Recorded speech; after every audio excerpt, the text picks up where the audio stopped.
श्री स्वामी समर्थ श्री गुरुदेव दत्त। 18 तारखेला म्हणजे रविवारी आहे मोनी अमावस्या आणि या मोनी अमावस्येला तुम्हाला असे काही उपाय करायचे आहेत ज्यानेकरून माता लक्ष्मीचा वरदहस्त आपल्या घरामध्ये सदैव नांदेल। तर कोणते आहेत हे उपाय हे आपण जाणून घेणार आहोत आजच्या व्हिडिओमध्ये। त्याच्या अगोदर जर तुम्ही चॅनलला सबस्क्राईब केलं नसेल तर आत्ताच कमेंटमध्ये सबस्क्राईब करा आणि कमेंटमध्ये श्री स्वामी समर्थ लिहायला विसरू नका। तर मोनी अमावस्येला पौष अमावस्या असेही म्हणतात। मोनी अमावस्या शनिवारी 17 तारखेला रात्री 12 नंतर लागणार आहे आणि ती दुसऱ्या दिवशी म्हणजे 18 तारखेला दिवसभर असणार आहे। मोनी अमावस्या ही पितृदोषासाठी खूप महत्त्वाची आहे। मोनी अमावस्येला तुम्हाला करायचं काय आहे, सकाळी लवकर उठायचं आहे आणि आपण जे आंघोळ करतो म्हणजे खूप जण नदीमध्ये म्हणजे गंगा नदीमध्ये स्नान करतात, नर्मदा नदीमध्ये स्नान करतात, पण तुमच्या घराजवळ जर नदी नसेल तर तुम्हाला काय करायचं आहे, आपल्या आंघोळीच्या पाण्यामध्ये गंगाजल मिक्स करायचं आहे आणि त्याच्याने आंघोळ करायची आहे।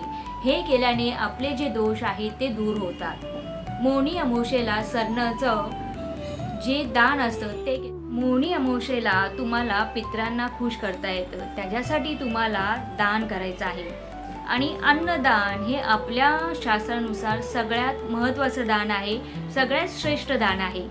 तर या दिवशी तुम्हाला जास्तीत जास्त अन्नदान करायचं आहे। त्याच्यानंतर काळे तीळ, जर तुमच्याकडे काळे तीळ असतील तर त्याचंही तुम्ही दान करा। एखाद्या मंदिरात जा, त्या मंदिरामध्ये जे गरजू व्यक्ती आहेत त्यांना फळं आहेत, कपडे आहेत, ज्या गरजेच्या वस्तू आहेत त्याचं दान करायला विसरू नका। ह्याच्याने काय होतं, आपल्या घरामध्ये माता लक्ष्मीचा वास राहतो। दुसरी महत्त्वाची गोष्ट म्हणजे या दिवशी तुम्ही कुबेर दैवत जे आहे त्याची पूजा करू शकता। त्याची पूजा तुम्हाला करायची आहे। पूजा करताना कुबेरांचा जो मंत्र आहे तो सुद्धा तुम्हाला 108 वेळा त्याचं पठण करायचं आहे। त्यामुळे आपल्या घरामध्ये संपत्ती ही वाढते। चौथी महत्त्वाची गोष्ट म्हणजे या दिवशी तुम्हाला लक्ष्मी मातेला कुमकुम अर्चन करायचं आहे आणि कुमकुम अर्चन कसं करायचं याचा एक व्हिडिओ ऑलरेडी मी शेअर केलेला आहे, तो चेक करा। तर माता लक्ष्मीला कुमकुम अर्चन करायचं आहे, माता लक्ष्मीला साकडं करायचं आहे की हे माता लक्ष्मी तुझा वरदहस्त माझ्या घरावर सदैव राहून दे।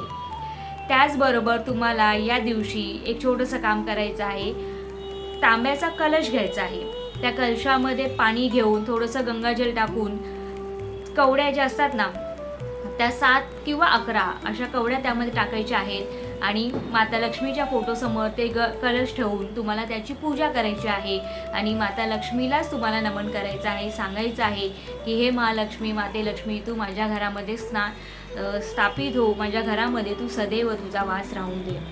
मोनी अमावस्येला आपल्या परंपरेमध्ये संस्कृतीमध्ये खूप महत्त्व आहे।